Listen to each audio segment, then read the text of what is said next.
Hello students. In this lecture we will learn about lime soda process. Lime soda process is external treatment methods. In this process we use lime and soda for the conversion of hard water into the soft water. Water analysis में lime soda process का बहुत महत्वपूर्ण योगदान है. It plays a very important role in water analysis. And second, we will learn about ion exchange process.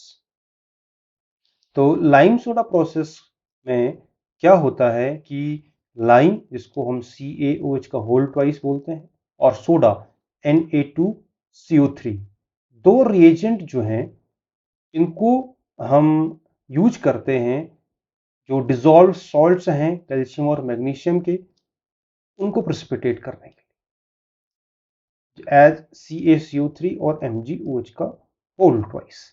जो calcium है वो CaCO3 बना देता है और जो मैग्नीशियम है वो MgOH का होल ट्वाइस बनाता है. इसका मतलब ये है कि जो मैग्नीशियम है वह जो कैल्शियम है वो सोडा के साथ इजीली रिएक्शन कर पाएगा क्योंकि CaCO3 देना है, और जो मैग्नीशियम है वो लाइम के साथ रिएक्शन कर पाएगा क्योंकि उसको MgOH का होल ट्वाइस देना है. तो बाद में CaCO3 और MgOH का होल ट्वाइस को हम फिल्टर्ड ऑफ कर लेते हैं. सबसे महत्वपूर्ण काम लाइम क्या करता है?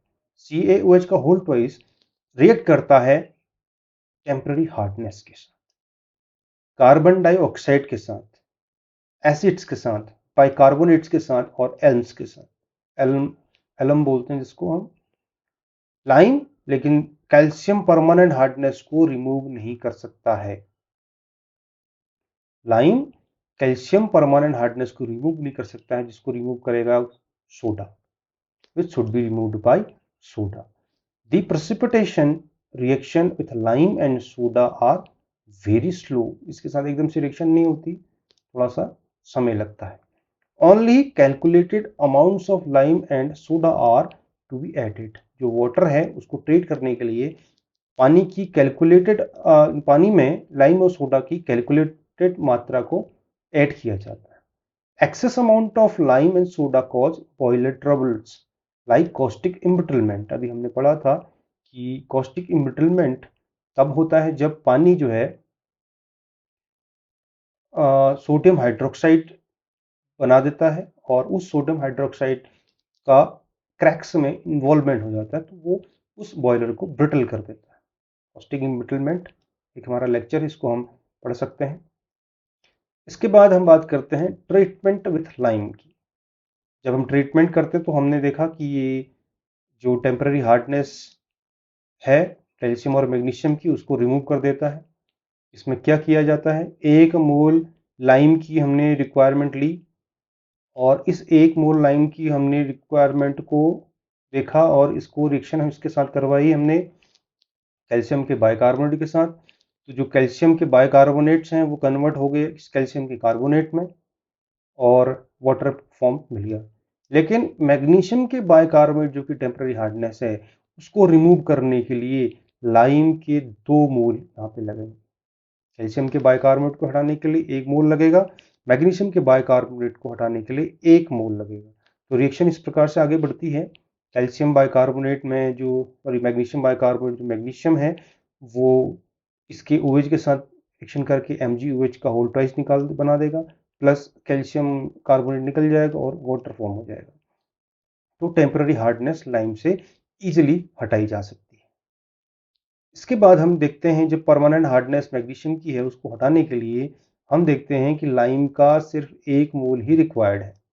इस तरीके से ये पूरी रिएक्शन हमारे सामने है जिसमें कि मैग्नीशियम की परमानेंट हार्डनेस हटाई जा रही है और वो सिर्फ लाइम की हेल्प से.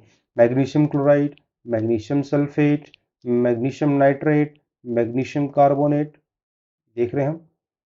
तो ये मैग्नीशियम के जितने भी परमानेंट हार्डनेस है इसको हटाने के लिए लाइम यूज हो रहा है और हर जगह लाइम यूज किया जा रहा है. CaOH का होल ट्वाइस, CaOH का होल ट्वाइस, CaOH का होल ट्वाइस. तो सबसे पहले जब मैग्नीशियम क्लोराइड को इसके साथ ट्रीट किया जाता है या बेसिकली वाटर में जब हम लाइम डालते हैं तो मैग्नीशियम क्लोराइड को ये एक्सचेंज कर देगा। कैसे? कैल्शियम को मैग्नीशियम के साथ एक्सचेंज कर दिया इसने। Calcium magnesium bicarbonate, magnesium hydroxide, calcium chloride निकल गया, मैग्नीशियम हाइड्रोक्साइड, कैल्शियम सल्फेट निकल गया, मैग्नीशियम हाइड्रोक्साइड, मैग्नीशियम हाइड्रोक्साइड। तो जितने भी यहाँ पर मैग्नीशियम की परमानेंट हार्डनेस है, हर किसी में प्रोडक्ट सेम है, क्योंकि मैग्नीशियम हाइड्रोक्साइड। बाकी रेस्ट जो कैल्शियम है वो उस दूसरे आयन के साथ रिएक्ट करके सॉल्ट बना देता है। This is the simple method, simple reaction basically, जो हमें वाटर में मैग्नीशियम के परमानेंट हार्डनेस को हटाने के लिए हेल्प करता है। और लाइम कार्बन डाइऑक्साइड को रिमूव कर सकता है, जिसके लिए 1 मोल की रिक्वायरमेंट होती है। कैल्शियम बाइकार्बोनेट जो है, कैल्शियम हाइड्रोक्साइड जो है, वो कैल्शियम कार्बोनेट में कन्वर्ट हो जाता है, क्योंकि CO2 CO3 में कन्वर्ट होने के लिए हेल्प करता है और H2 बन जाता है। रिमूवल ऑफ एसिड्स, हम देखते हैं एसिड को हटाने के लिए half mole of lime is required for the removal of 1 mole of HCl, लेकिन यहाँ पे हमने हाफ लिख के यहाँ पे 2 से सबको मल्टीप्लाइड कर दिया। तो price of HCl react with a lime and this will convert into CaCl2 plus water. 1 mole of lime is required for the removal of 1 mole of H2SO4। यहाँ पे HCl में हाफ मोल चाहिए था, H2SO4 में ये 1 मोल में convert, 1 मोल की requirement होती है। H2SO4 को हटाने के लिए लाइम ऐड किया, लाइम ने H2SO4 में से SO4 के साथ रिएक्शन कर लिया और CaSO4 बना दिया और प्लस वाटर निकाल दिया। So simple reaction. Now we will remove the bicarbonate of sodium and potassium. Half mole of lime is required for the removal of 1 mole of bicarbonate of sodium and potassium. इसमें भी half mole lime की requirement हो रही है। जो lime जो है वो इस सोडियम बाइकार्बोनेट में से कार्बोनेट के साथ रिएक्शन कर लेगा, सोडियम कार्बोनेट बन जाएगा और पोटेशियम कार्बोनेट बन जाएगा। इसके बाद हम इसको देखते हैं कि lime works as a removal of alums also, where only 1 mole of lime is required for the removal of 1 mole of H2SO4। तो यहाँ पे 1 mole of lime is required, तो H2SO4 नहीं, यहाँ पे एल्म्स जो है FeSO4 जिसको हम कह रहे हैं, तो 1 मोल जो है FeSO4 को 1 मोल लाइम यहाँ से रिमूव कर देगा। क्यों, कैसे? क्योंकि जो कैल्शियम है उसका एक्सचेंज हो जा रहा है, कैल्शियम सल्फेट बन जाएगा और आयरन के हाइड्रोक्साइड बन जाएगा। 3 moles of lime is required for the removal of 1 mole of Al2SO4 का होल थ्राइस। तो 3 मोल इसमें लाइम की रिक्वायरमेंट होगी, जो कि एल्म्स के कॉजिंग सॉल्ट्स हैं। CaSO4 बन गया और प्राइस AlOH का whole thrice. NaOH produced by NaAlO2 reacts with hardness causing salts and produces lime. Hence its hardness must be subtracted from the lime requirement. तो हम ये देख रहे हैं कि Na जब भी रिएक्शन में यूज किया जाता है, इसके बाद के लेक्चर में हम पढ़ेंगे किस तरीके से कैलकुलेट करेंगे हम लाइम और सोडा का रिक्वायरमेंट। तो उस पूरी केमिकल रिएक्शन में NaAlOH का NaAlO2 का जो हार्डनेस कॉजिंग है उसको हम सब्ट्रैक्ट कर देते हैं, क्योंकि उस केस में क्या हो रहा है, NaOH बना दे रहा है, और NaOH जो है वो हार्डनेस कॉजिंग जो कैल्शियम क्लोराइड है उसके साथ रिएक्शन करके कैल्शियम के हाइड्रोक्साइड बना देते हैं। इसके बाद हम देखते हैं during the treatment of lime to remove the permanent hardness magnesium acid helps in permanent hardness of calcium is generated in water, hence they require both lime and soda treatment, क्योंकि lime के साथ soda की भी requirement होती है। Removal of permanent hardness of calcium, जो soda है वो परमानेंट हार्डनेस कैल्शियम की हम हटा देगा। ये देख रहे हैं कैल्शियम की जो परमानेंट हार्डनेस कॉजिंग सॉल्ट्स हैं, CaCl2, CaSO4, CaNO3 का होल प्राइस, यानी कैल्शियम के क्लोराइड, कैल्शियम के सल्फेट, कैल्शियम के नाइट्रेट्स। इसमें ऐड करेंगे हम लाइम, सोडा कैल्शियम के कार्बोनेट बना देगा। हर किसी में जो बाई प्रोडक्ट है वो कैल्शियम का कार्बोनेट्स है, और NaCl, Na2SO4 and twice NaNO3। तो ये सिंपल सी रिएक्शन में हम इसको देख सकते हैं। कैलकुलेशन के लिए जो पूरा एक कैलकुलेशन में जो इक्वेशन है वो इस प्रकार से रहती है। लाइम रिक्वायरमेंट के लिए जो सॉफ्टनिंग में जो लाइम की रिक्वायरमेंट होगी उसके लिए कैलकुलेशन है 74/100। 74 होता है लाइम का मॉलिक्यूलर वेट, क्योंकि ये रिमूव कर सकता है टोटल हार्डनेस ऑफ कैल्शियम को, मैग्नीशियम की टोटल हार्डनेस को रिमूव कर सकता है, टेम्पररी जिसको हम कहते हैं टेम्पररी हार्डनेस मैग्नीशियम की, टेम्पररी हार्डनेस कैल्शियम की, परमानेंट हार्डनेस मैग्नीशियम की, कार्बन डाइऑक्साइड HCl, क्योंकि HCl हाफ इसलिए लिखा है हमने क्योंकि हाफ मोल ही रिक्वायर होता है लाइम का। यहाँ पे twice of temporary hardness magnesium इसलिए लिखा है कि 2 मोल रिक्वायर होते हैं लाइम की। H2SO4 में 1 मोल रिक्वायर्ड होता है, हाफ मोल रिक्वायर होता है सोडियम के बाइकार्बोनेट में, हाफ मोल होता है पोटेशियम के बाइकार्बोनेट में। FeSO4 में 1 मोल रिक्वायर होता है, 3 मोल रिक्वायर होता है Al2SO4 का होल ट्रेस में। NaCl का होल ट्रेस को हम सब्ट्रैक्ट करेंगे क्योंकि इसमें हाफ मोल लगता है, ये हम पहले पढ़ चुके हैं। तो ये कैलकुलेशन से हम आसानी से कि सर्टेन अमाउंट ऑफ वाटर जो है उसमें कितना लाइम रिक्वायर होगा वो निकाल सकते हैं, जिसके लिए हम अगर सब वैल्यूज पता हो तो हम इस वैल्यूज को पुट करके कैलकुलेशन कर सकते हैं।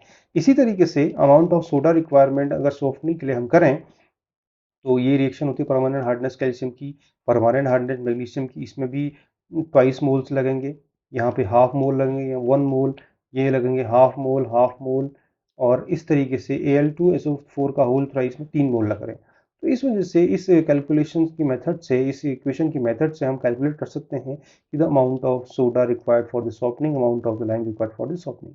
106 जो है मॉलिक्यूलर वेट ऑफ सोडा है। अब इन टर्म्स ऑफ CaCO3 रखेंगे तो CaCO3 का जो मॉलिक्यूलर वेट होता है वो 100 होता है, इसलिए हमने इसको 106 डिवाइडेड 100 किया। All the values are in the terms of chemical equivalents of CaCO3, इसीलिए हमने इसको 100 से डिवाइड किया। जहां पर हमने देख लिया TH जो है टेम्पररी हार्डनेस है, PH जो है परमानेंट हार्डनेस है। तब अब message formula are based on the chemical reactions involve, जो अभी हमने रिएक्शन पढ़ी उसी के ऊपर बेस्ड है। अब हम बात करते हैं आयन एक्सचेंज प्रोसेस की।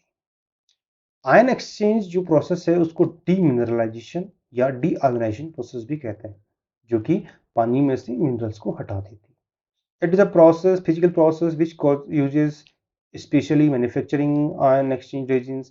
Reagin binds many minerals and filter out the salt from the water. It has a few advantages. It produces soft water. It can treat highly acidic or alkaline water as well. A regeneration of ion regions are possible. Maintenance cost is very low. It has few disadvantages. It has a its cost of equipment is very high. High turbid water cannot be treated in this ion exchange process, and expensive chemicals are required for this ion exchange process. इसमें और भी सारी चीजें हैं, लेकिन these are the sum of ion exchange process. And this is the end of this lecture. I hope you understand how the lime and soda requires for removal of temporary as well as permanent hardness from the hard water, and it is a very simple process, and a few chemical reactions are involved in this overall process, and so which are very simple and easy to understand. If you have any doubts, you can clear your doubts by typing your doubts on comment box. Like this video, share this, and subscribe our channel. If you like this video, share it to your friends, colleagues. Thanks for watching.